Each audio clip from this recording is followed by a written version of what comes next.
अमित शाह ने कहा है कि हमारा एनडीए गठबंधन उतनी सीटें जीतने जा रहा है बिहार के अंदर जितनी हम पहले कभी नहीं जीते। तो वो आज की तारीख में वो उपेंद्र कुशवाहा भी एनडीए में ही है, तो वो 10 सीटें भी इधर आ जाइए।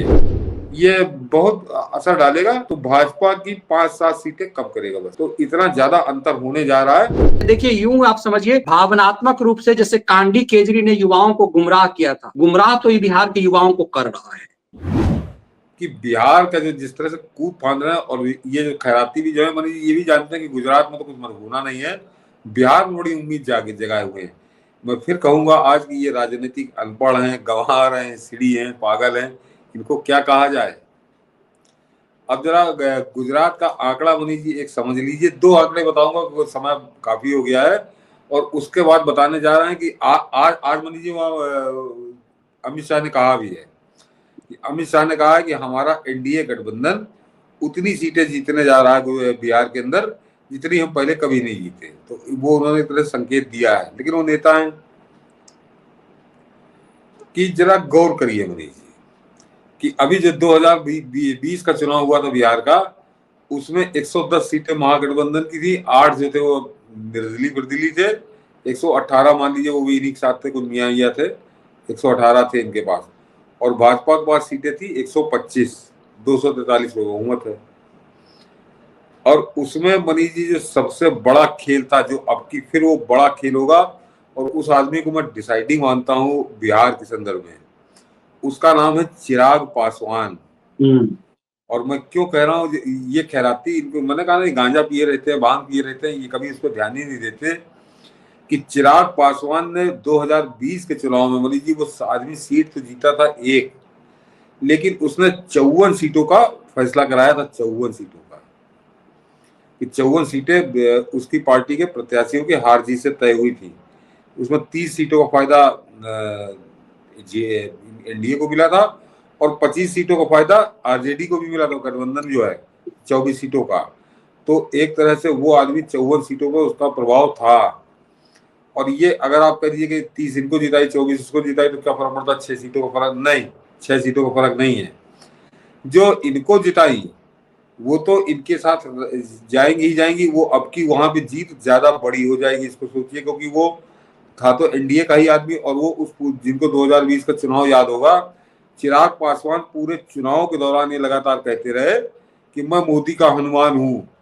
तो ये इन खैरातियों को अपने दिमाग से निकाल देना चाहिए कि वो सेकुलर वोट उसको मिला होगा। सेकुलर वोट नहीं मिला, क्योंकि चिराग पासवान ने लगातार ये कहा था पूरे हर चुनाव में, हर मीटिंग में, कि मैं मोदी का हनुमान हूं। तो ये सेकुलर वोट जो शांति दूत जिहादी वाला वोट पाया, तो ये कोई मूर्ख आदमी समझता हो जैसे खैराती समझ रहे हैं।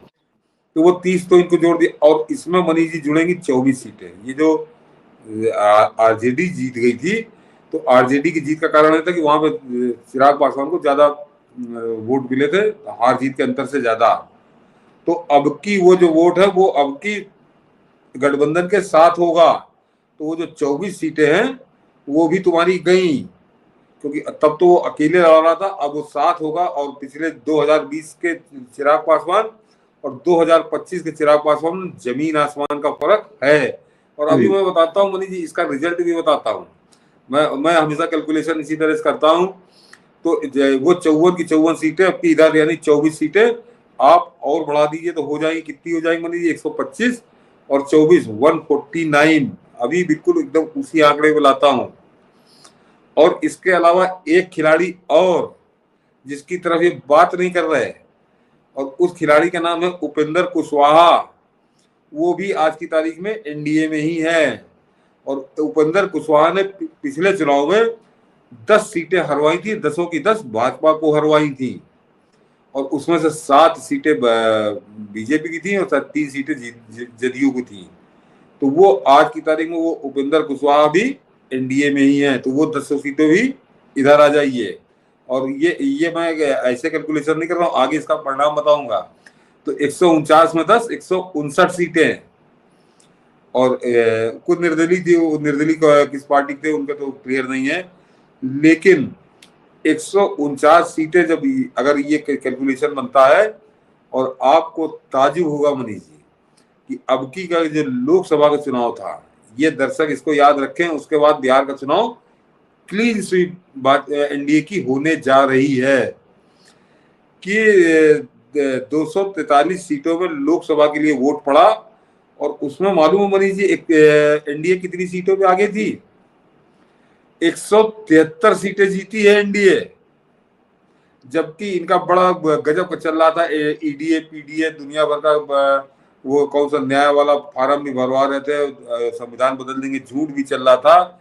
इन सारे कर्म करने के बाद एनडीए की सीटें थी 173 और ये जो पूरा गठबंधन जो पूरा झूठ की गठरी लेके अपने सर पे घूम रहा था, इसको सीटें मिली है 63। ये अभी 8 महीने पहले का चुनाव है और कोई इसमें एक्सक्यूज ये कर ही नहीं सकते। सब कुछ था, तो मैंने एक तो आपको वो समीकरण समझा दिए जो पिछली बार अलग लड़े थे, वो सब अब की एनडीए में है। और चिराग पासवान 2020 में जो ताकत थी आज के संदर्भ में उससे ज्यादा ताकत है। और उपेंद्र कुशवाहा 10 सीटें थे तो वो भी आदमी उन्हीं के साथ है। और आज ताजा परिणाम ये बताया कि 173 और 63, तो फिर मैं कहूंगा कि मूस मुटाई तो लोड़ा हुई और हाथी घोड़ा हुई। 63 से कितना आगे बढ़ोगे? बढ़ ही नहीं सकते, क्योंकि पिछली बार बटा हुआ एनडीए था, उपेंद्र कुशवाहा भी अलग थे, चिराग पासवान भी अलग थे, तब भी मरते गिरते बहुमत पा गया था एनडीए। अब की वो पूरा संगठित आ रहा है और दूसरी रणनीति से आ रहा है। ये गायब हो जाएंगे चारा चोर और उनके नवा पांचवा फेल लौंडे, कहीं अता पता नहीं चलेगा। बिहार का रिजल्ट भी आज ही क्लियर है और ये आज मैं बता रहा हूं कि ये बिहार क्लीन स्वीप वाला मामला होगा और वही होगा। अभी 4-5 महीने बाद चुनाव होना है। और एक फर्जी बिहार में जो एक नकली अरविंद केजरीवाल घूम रहा है। हाँ हाँ हाँ, सही कहा आपने, सही कहा। अच्छा हुआ आपने उसकी याद दिला दी। वो मनीष जी, वो आदमी, मुझको लगता है कि 10-15 सीटें हैं, 10 सीटें मानिए, 10 हो, 10 हो जाएंगी। ये बहुत बेहतरीन अगर उसने प्रदर्शन किया तो 15 सीटें वो इधर उधर रिजल्ट करेगा, जीतेगा नहीं, ये अच्छे समझ ले दर्शक। जैसे चिराग पासवान को बताया कि वो 54-55 सीटें उसने डिस्टर्ब की, ये 10-15 सीटें डिस्टर्ब करेगा कि इतने वोट पाएगा कि हार जीत के बराबर वो होंगे। लेकिन ये बहुत असर डालेगा तो भाजपा की 5-7 सीटें कम करेगा बस। तो इतना ज्यादा अंतर होने जा रहा है कि ये आदमी तमाशा मतलब आप भी मान रहे हैं कि ये लालू यादव के लिए खेल रहा है। हाँ, ये उसी वोट बैंक को टारगेट कर रहा है जो एनडीए का वोट बैंक होगा। बिल्कुल एकदम सही है, क्योंकि ये वक्फ बिल पे सरकार को घेर रहा है। ये रमजान में जो है वो जूठन चाटने के लिए लगातार घूम रहा था, तो इसका मतलब नहीं मनीष जी, इसको रमजान वाला, नमाज वाला, ये कोई वोट इसको नहीं मिल रहा है। ये अच्छे जानता कि मुझको वोट देंगे भी नहीं। वो केवल एक ऐसा अपना स्वांग कर रहा है। वो केवल उसको वोट, अब इसकी असलियत सुन लीजिए और चुनाव के बाद मैं फिर बैठूंगा कि ये आदमी कांग्रेस के द्वारा फंडेड और फाइनेंस किया हुआ है। ये यूएसएड का जो बात होती है, जो डीप स्टेट की बात होती है, उससे इसको भरपूर पैसा उपलब्ध कराया गया है और वो पैसा सिर्फ इस बात के लिए दिया गया है कि तुम बीजेपी का वोट कितना काट सकते हो, वो वोट तुम काटो, जीतना तुमको नहीं है। और वो भी अच्छे से जानता है कि मैं जीतूंगा नहीं।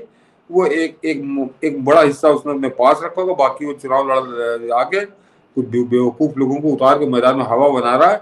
लेकिन मनीष जी, इस तरह के लोगों की हवा बनती नहीं है, खासकर यूपी और बिहार में। मैं पिछले कई चुनाव देख चुका हूँ, इस तरह के जमूरे आते हैं और ये 5-7% नहीं। तो अभी उपचुनाव में तो औकात इसका दिख ही गया ना। अभी तो उपचुनाव में इसकी औकात दिख ही गई।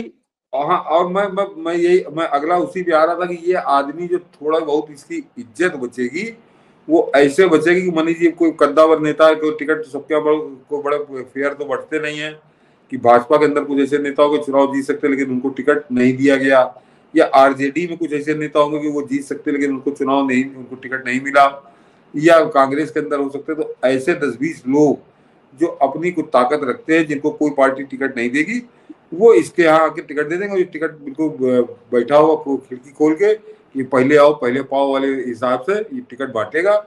उसमें 2-4-5 मतलब बेचेगा ही कह रहा है। हाँ, बस जैसे मायावती करती थी बस। और मतलब ये माल कुछ कमा लेगा बस, उससे ज्यादा कोई औकात नहीं। नैतिकता का जो आवरण ओढ़े हुए है ये, जैसे केजरीवाल ने ओढ़ा हुआ था कि हम बिहार बदल देंगे, हमें बिहार को रोजगार बिहार में मिलेगा। एक्चुअली भावनात्मक रूप से, ये देखिए यूं आप समझिए, भावनात्मक रूप से जैसे कांडी केजरी ने युवाओं को गुमराह किया था, गुमराह तो ये बिहार के युवाओं को कर रहा है। इसीलिए वीडियो यदि पहुंचे वहां तक, बिहार के युवाओं तक, तो आप जो बहुत महत्वपूर्ण बात कहे, मुझे लगता है कि इस हिस्से को भी हम लोग काटेंगे, बिहार वाला टॉपिक, कि बिहार के युवाओं तक ये वीडियो पहुंचना चाहिए। गुमराह तो कर रहा है, क्योंकि बिहार के युवा सरकारी नौकरी का सपना देखते हैं, बिजनेस का कोई उम्मीद है नहीं। वहां ये स्वरोजगार, बिहार में ही तुम्हें रोजगार दिलाएंगे, ये बिहार के लिए बहुत बड़ा सपना है। ये सपना आप देश में सिर्फ बिहार और यूपी में ही दिखा सकते हैं। इस भ्रम में भी, जानते भी कि नहीं है नौकरी, फिर भी तो गुमराह तो कुछ हद तक युवा हो जाएंगे। नहीं मनीष जी, आप तो बिहार को हो, आप गलत आकलन कर रहे हो। मैं फिर कह रहा हूँ, यूपी और बिहार, यहाँ पर बहकाना बड़ा कठिन काम है। यहाँ तमाशा देखने के शौकीन तो लोग हैं, लेकिन तुम पे विश्वास कितना करेंगे ये उसी दिन पता चलता है। और इसका उदाहरण मैं कई बार दे चुका हूँ कि केजरीवाल लगातार उत्तर प्रदेश में आके दंड पेलता है, कभी विधानसभा चुनाव में, कभी लोकसभा चुनाव में, कभी कहीं कहीं स्थानीय निकाय चुनाव में, और कहीं भी घूम फिरा के एक आध सीट कहीं स्थानीय निकाय में कहीं पार्षद जीत गया, कहीं कोई जिला पंचायत सदस्य जीत गया। इससे आगे वो व्यक्तिगत लेवल पे होगा जो आप कह रहे थे, उस आदमी की अपनी व्यक्तिगत उपलब्धि। हाँ बिल्कुल सही कह रहे हो। वही है कि कोई आदमी दमदार आदमी, उसको टिकट दे दिया, किसी ने नहीं दिया, उसको टिकट दे दिया, जीत के आ गया। बाकी इसका घोड़ा वहीं खड़ा है जहां 2012 में खड़ा था, आज तक 1 इंच आगे नहीं बढ़ा है। और केजरीवाल तो खैर सातिर है, ये आदमी बहुत बेआबरू होकर बिहार से बाहर आएगा, क्योंकि बिहार और यूपी की जनता ये बड़े दूसरे टाइप की है। ये तमाशा खूब देखेगी, लेकिन जब वोट देने का समय आएगा तो उसके पैमाने कुछ और होंगे। मैं बता दे रहा हूं मनीष जी कि आपके बिहार के चुनाव का हीरो बनकर अगर कोई आदमी उभरेगा, किंग मेकर हीरो बनकर उभरेगा, तो वो एक नाम है केवल, उसका नाम है चिराग पासवान। और वो रिजल्ट आप देखिएगा चुनाव में, बहुत बड़ी बात है। और इस चुनाव के बाद चिराग पासवान की जो पर्सनालिटी उभर के आएगी, ये 9वां फेल, ये 5वां फेल, ये जाहिल, ये गाली बकने वाले, ये सब कहीं आप किनारे खड़े नजर आएंगे। चिराग पासवान वहां पे बड़ा लीडर, एक चिराग पासवान का बड़ा कद बनाने वाला चुनाव ये होगा, और वो बनेगा। और उससे हो सकता है, इसकी उम्मीद भी है कि जो हनुमान का दावा जो कर रहे थे चिराग पासवान, उसका इनाम भी मिले। और निश्चित रूप से छवि तो वो निश्चित रूप से चिराग ने बनाई है अपनी, और पिता से भले ही अपनी पिता की, लेकिन वो पिता से अपनी लकीर और ज्यादा लंबी करते नजर आ रहे हैं। एक जातिवादी चरित्र का जो पिता का उनका चेहरा था, उससे अपने आप को, उस लकीर को और आगे कर चुके हैं। अरे जातिवादी चरित्र तो मनीष जी किनारे कर दीजिए, मैं राजनीति की बात करता हूँ कि मैंने रामविलास पासवान की राजनीति को भी देखा है, और बहुत भरपूर देखा है। लखनऊ भी आते थे और यहाँ उनके दौरे भी होते थे। रामविलास पासवान और चिराग पासवान दोनों में जमीन आसमान का अंतर मानता हूँ। रामविलास पासवान ने ऊंचाई तो बहुत देखी राजनीति की, लेकिन जिस सम्मान के साथ जिस तरह से चिराग पासवान राजनीति कर रहे हैं, वो रामविलास पासवान से बिल्कुल अलग है। और अभी उम्र कितनी है मनीष जी? अभी तो कायदे से राजनीति के अंदर कहा जाए तो राजनीति में बचपना चल रहा है चिराग पासवान का, और अगर इसी शैली को बरकरार रखा तो आने वाले समय में बहुत बड़ा नेता बिहार से होगा। वो आदमी बहुत बड़ा नेता, वो इस तरह से नहीं जैसे आज आप देख रहे हैं, बड़ा कद होगा। और इसीलिए हम कह रहे हैं कि बिहार की राजनीति जो है वो फिर देश को दिशा देने वाली है।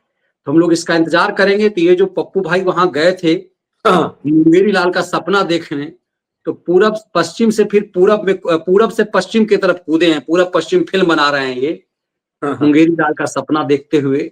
तो क्या हश्र होगा ये हम लोग देखते हैं। चलिए, इस वीडियो विश्लेषण के लिए आप सबसे आग्रह होगा कि इतना रोचक विश्लेषण होता है, लेकिन दुख होता है कि व्यूज उस रूप में नहीं आते हैं। ये आप सबकी जिम्मेदारी है, इसे ज्यादा संख्या में साझा कीजिए, क्योंकि यूट्यूब यदि उस रूप पे, क्योंकि यदि 10-10 हजार लोग, 8-8 हजार, 9-9 हजार लोग 1 घंटे लाइव देखते हैं, इसके मायने होते हैं। इसे ज्यादा प्रमोट किया जाए। आप अपने साथियों में बात करके इस शो की चर्चा कीजिए व्हाट्सएप के साथ साथ, ताकि ये बात दूर तलक जाए और उस नैरेटिव वार को हम काट सकें जो देश के खिलाफ चल रहा है। बहुत बहुत धन्यवाद आप सबका। जय हिंद, वंदे मातरम।